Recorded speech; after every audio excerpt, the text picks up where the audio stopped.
Hello, my name is Alena, and today I will show you how I made this dress. Here's the original concept drawing of it. It is a mid to early Victorian ball gown in yellow with silk ribbon embroidery at the top, made out of cotton fabric. Although cotton fabric is not historically accurate for a ball gown, since we are in a global pandemic and I live in Alaska, I had to use what I had on hand, and that was cotton. And using what you have on hand is historically accurate, so I went with it. I also only had white cotton fabric, so I dyed it yellow. This dress, along with two others, were made for my senior photos because I wanted to wear 3 historical costumes and have them in the primary colors. Because I'm a historical costume nerd and also quite interested in color theory. I have wanted to use silk ribbon embroidery on a Victorian costume for a long time because it is a Victorian ribbon work and I want to use it in its era. I used these books and some blog posts to make sure that the design stayed rather historically accurate, so let's get stitching. So at first I didn't think about making a video and took some just generic photos of the fabric laid out on my porch. And I tore the 3 pieces of the skirt to be the right length. And here this piece becomes the ruffle. Then I decided to take some selfies of me laid out on the fabric because it was a nice white backdrop. And then here is a badly angled video of me pinning all 3 layers of the fabric together to make cartridge pleats. And sadly all that footage got deleted, so we'll skip to them done. Tying the 2 ends together like this helps, so then you have something to pull on so that the cartridge pleats come together easier and smoother. These cartridge pleats haven't been fully smushed together yet. Here they are, fully smushed. Okay, things are going well so far. I have this sectioned out into 4ths, as I had marked. That's marked with pins. I have length, but I have cut off my needles. Now I have my waistband, which is twill tape that is about 2 inches. And I've sectioned off each quarter of this will end up being a quarter of this, and I'm just going to smush the pleats out so they take up that much space. And it'll be a lot of pinning. So here are all the cartridge pleats sewn to the waistband. It looks kind of like an apron, and then I put it on once I put the hooks and bars on the back. And it looks very wonderfully shaped, but still has an opening in the back.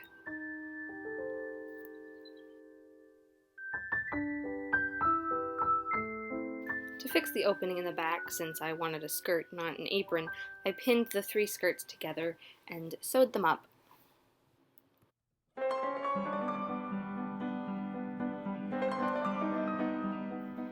We haven't really talked about the bodice yet, but here I am putting in the boning channels. They were twill tape. I will probably not use twill tape as boning channels again, but they worked okay for this project. For the boning, I am using plastic boning since the corset has steel bones in it. I thought that steel bones on steel bones was just a little bit too much of steel boning. So I am measuring the length of 1 boning channel and then cutting 2 identical bones to make the bodice symmetrically boned on both sides.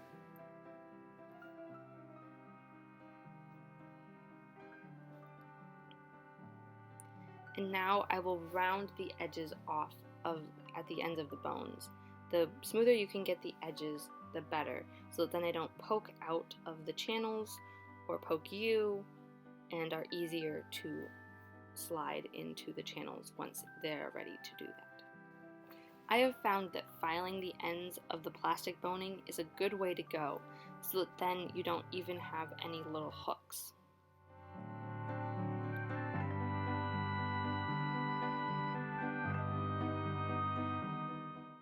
To know where the bones go, I suggest bundling them up with Scotch tape and labeling them.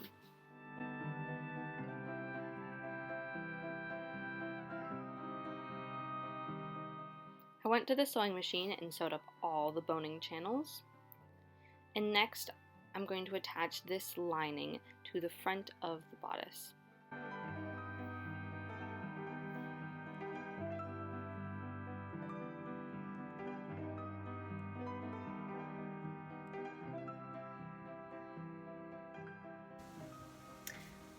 The ruffle was made as much as it was going to be.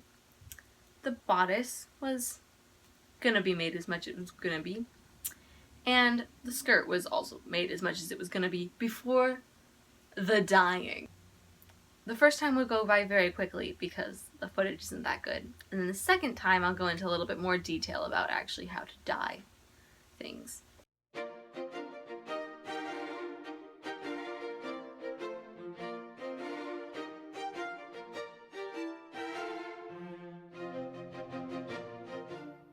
They came out better than anything I had ever dyed before. A beautiful, uniform, buttercup yellow all the way through. All the pleats got dyed. Very happy with this dye job. So now I had to iron that ruffle. It was so wrinkled after being washed.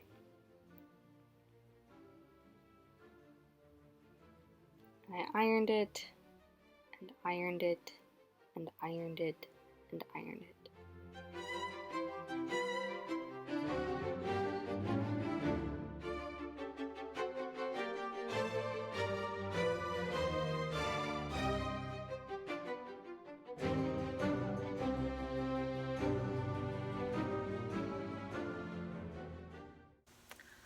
So once I had that long strip of yellow fabric ironed and all flat and nice, I decided to go about making the pattern of the silk ribbon embroidery.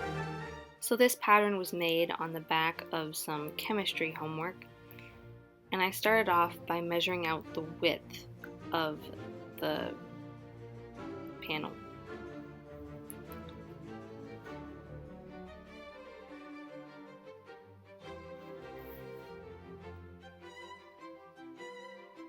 Then I marked out where I wanted the roses to be and where I wanted the little roses to be. Then I had some more little roses and some more little roses and a vine, and thought I might want some leaves. And because I did not want to do that intricate of an embroidery pattern all over that very long strip of yellow fabric, I decided that I would measure out the width again and make a more simplistic version I could put in between the more intricate pattern. So this one had 2 roses on it, and then some little roses and just some leaves on either side. I didn't feel like filming doing the actual silk ribbon embroidery, pretty much because it took quite a few hours. I wasn't quite sure which part would be the best to film, and partly because I was watching crash course history videos on world history for my AP World History exam. First, I traced the pattern with a water-soluble marker. Second, I was making the spokes for the ribbon rose. Thirdly, I stem stitched the vine. Fourth, I made the roses and little rosebuds. And the finishing touch was some leaf accents. And here you can see the magic that is water-soluble markers. Just disappears into thin air.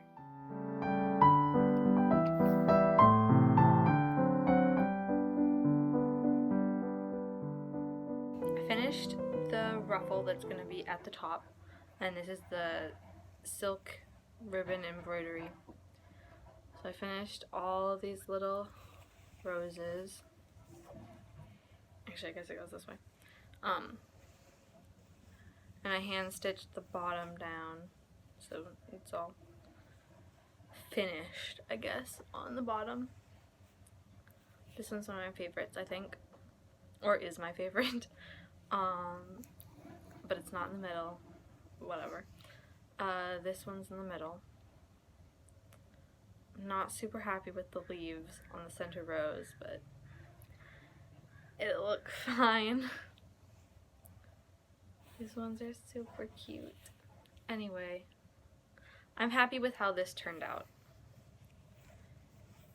And that I put in all the time to do all the little details. Oh, that was just so cute. Yeah, so this is gonna be gathered and put at the top once I get that figured out.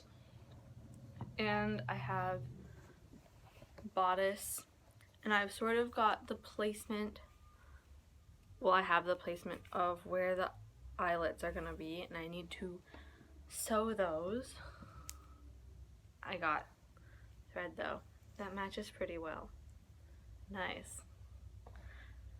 I just described the color of this to the lady at the store. Great. Then I have lacing, and that is also gonna go a drawstring inside the neckline so that then it won't gape anywhere. Oh, I will discuss the mermaid in the room. This is for my high school graduation.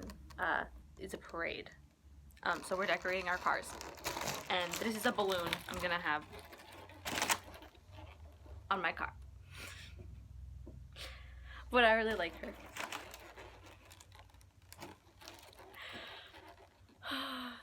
Okay, what else? Oh yes, there needs to be sleeves.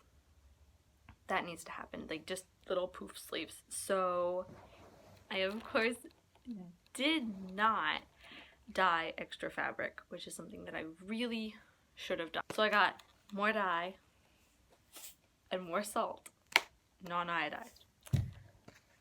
And we'll be dyeing probably only half yard or so more, because there's not much, just little poof sleeves. And the neckline, a nail does not work as an awl. Just note to whoever's watching this and me in the future, don't use a nail as an awl. It's just a bad idea. Does not work. So I got one for my dad, and that's what you'll see in the next clip.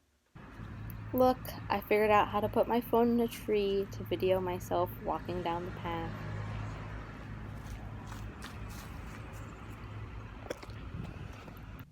Okay, so this aesthetically pleasing awl was pretty easy to find in this well-organized tool chest, and it'll work perfectly.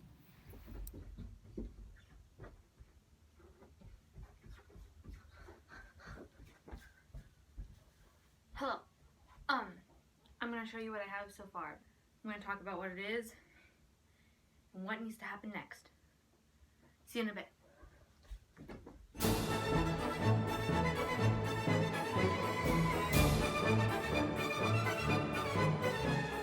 Okay, so this is Cindy with an S because she's a singer dress form, and the skirt looks lovely even without the hoops, even though it kind of makes a peplum thing that I'm not into. And here I am lacing it up, and it looks how I want. And here again is the ruffle, and I decided that it was time for it to be ruffled. So we're going to gather it up, and gather and gather and gather, just like ironing and ironing and ironing. Oh my goodness, this thing was so long. And then I pinned it on Cindy and the bodice, and I actually had to pin it several times. This isn't one that I sewed, but I got the general understanding of how it was going to look. Ta-da!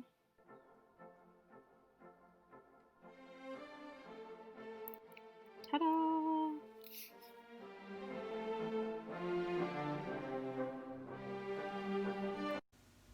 Well, as my high school career, I guess, ended, and it was all nicely pinned on Cindy, I didn't actually feel like doing that much work on the dress for a little while. So I started on one of the accessories that was going to be worn with it, and that is the shoes. So these boots have had a harder life than they were originally intended to have, and I've worn them to everything that I could wear them to, and did the whole musical of Oklahoma in them last summer, so they've seen a lot of wear. My idea for fixing them was just to use black paint, but I didn't think it would work that well. So first I cleaned it up, and then I just put black paint on it and dabbed it with my finger just to give it a little bit of texture, because the original fake leather had a little bit of texture. This actually ended up working much better than I thought it was going to, and anytime they get a scuff from now on, I'm just going to paint them black again. With the shoes done, better than I had expected, and I've worn them several times out of the house now, and they still don't have a scuff on them. That was incredible. Just plain black paint. I thought it was going to ruin them, but it actually did wonders. So, note to self, and whoever watches this, black paint works on cheap show boots, or costume boots, or whatever you want to call them. But I was about to finish high school. I mean, in the next clips, it literally is the day of my high school graduation. So I had to get back on board with making and finishing this dress. So I'm about to dye the other fabric. Okay, it looks like we're actually going to dye quite a lot more. There's a whole bunch more left, and why not just have more yellow fabric? I love the color, and it's just have the dye. And it's not any more difficult, so it's perfect. Let's go to the laundry room.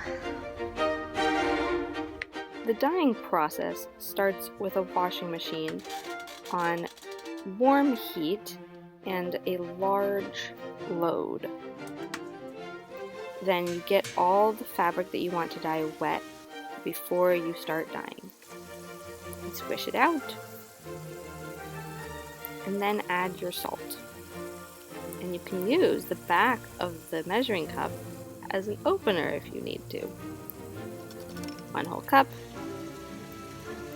Then it works best to have a large stick that you can stir your dye vat with. I found this one out in the yard. Then I'm using eye dye, which is a very nice dye that usually gives a very uniform color. And after tapping it off so that you don't dye your mother's laundry room floor, your hands are probably going to turn red because you need to make sure that every single piece of fabric gets a uniform amount of dye so it turns into a uniform color. I am very happy that this dye job turned out the same color as this first dye job because I was worried about them being completely different yellow colors.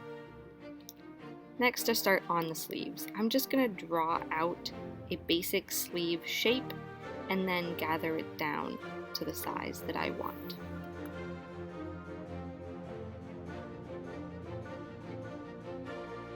I gathered both sides down and squished them together and then sewed up the ends.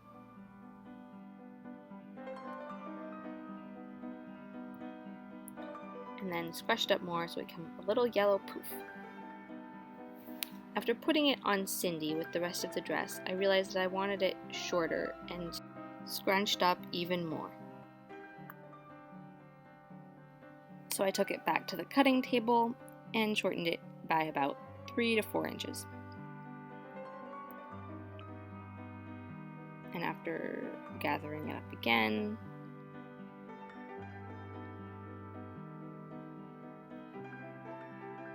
I had another yellow poof. And it looked so perfect on Cindy. It was just the right amount of short little poof that I needed for a sleeve. So I made another one and put it on the other side and had fun squishing them up. So from a distance, here's what it looked like so far. It was ready for the neckline. And the only happy part about the neckline was this little sequence of me ironing the binding. Sewing with one hand was a bit nerve-wracking, but now I have the armband. I sewed in both of these arms with the binding, and they looked really nice.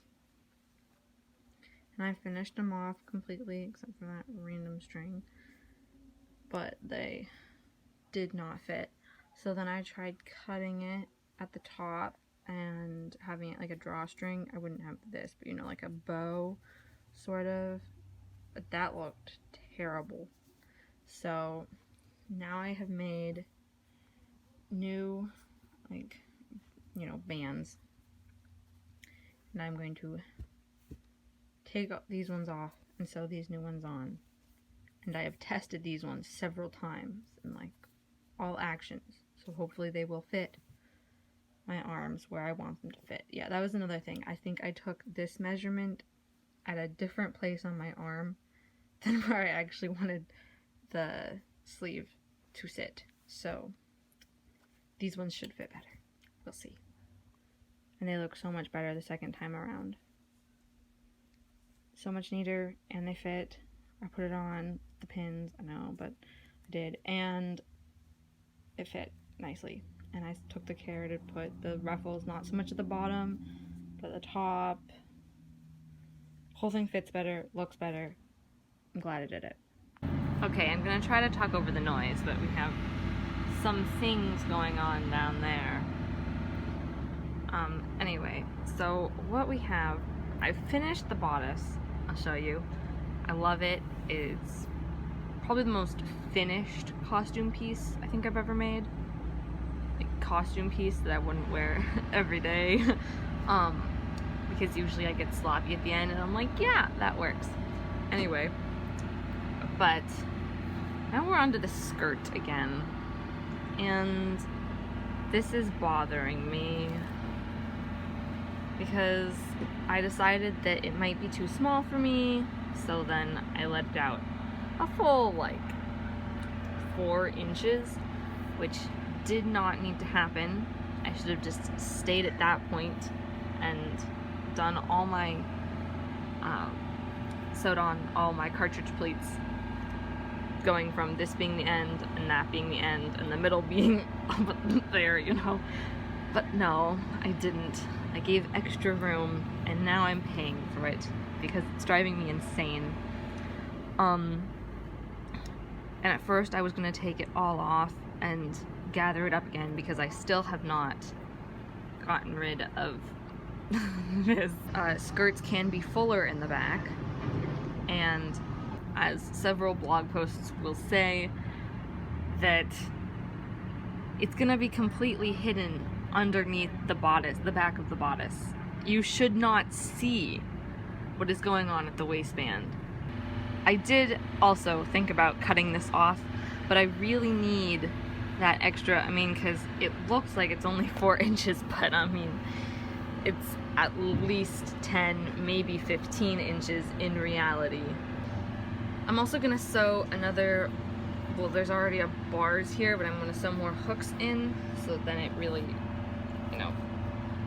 oh, that doesn't work with one hand. But you understand, it stays up. Hemming, hemming, hemming.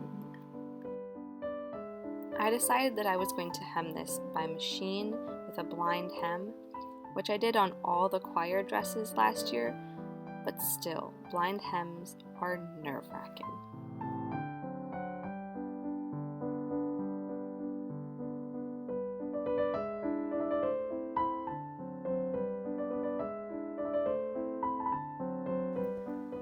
These hoops have been with me for a long time, and they have a lot of problems.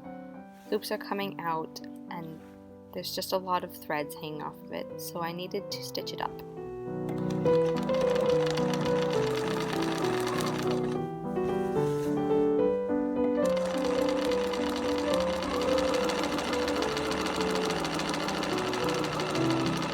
After fixing the constructional issues, I decided to put in hoops. I find it easiest to lay them all out and put in the longest hoop first, and then the second longest hoop second, and so on and so forth.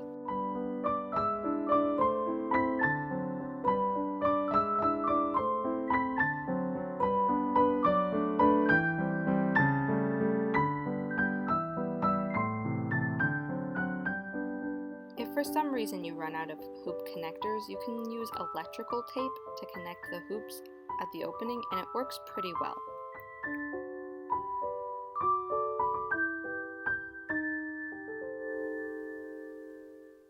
After all that, the hoop ended up a horrible shape, just terrible. Looks like a bad wedding cake or something. Simply terrible. So I took out those hoops at the top that weren't working very well and used some other hoops that I found from another hoop skirt and put them in.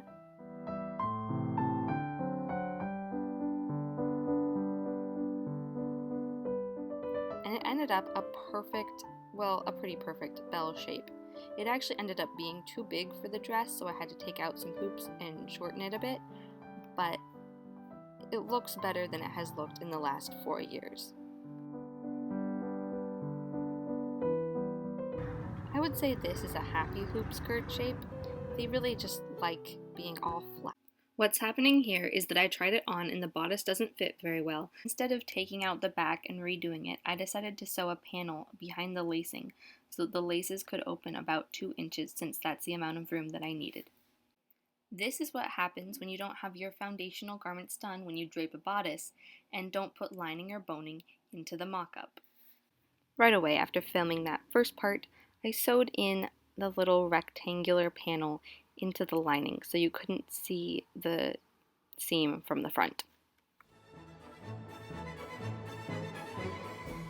Ta-da! It's finished! Yay!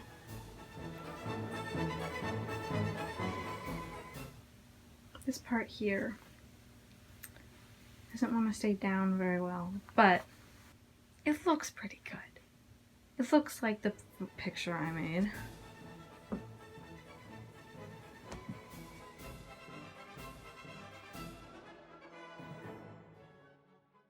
The only slight alteration I made to the dress before taking out and filming and photographing it was that I sewed a wire into the peak of the bodice so that it stayed nice and flat, and it worked wonderfully.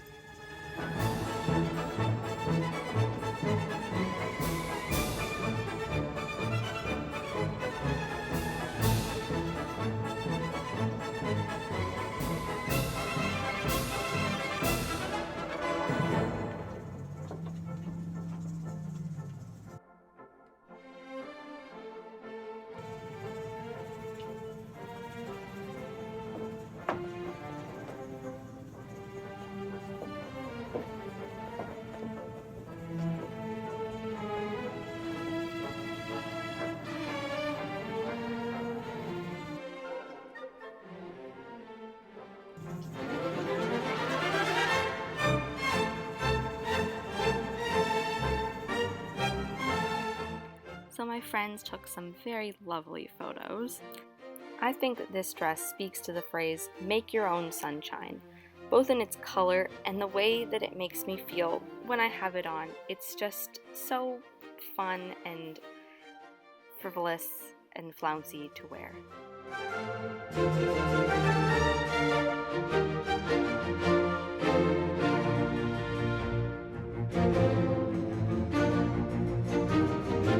Here are the next 2 dresses that I used in my senior photos. I had a lot of fun making this video, and I hope you had a lot of fun watching it. And I'm planning on making more because this was one of the only enjoyable things that I did and have done in the last 2-3-ish months. So stay tuned.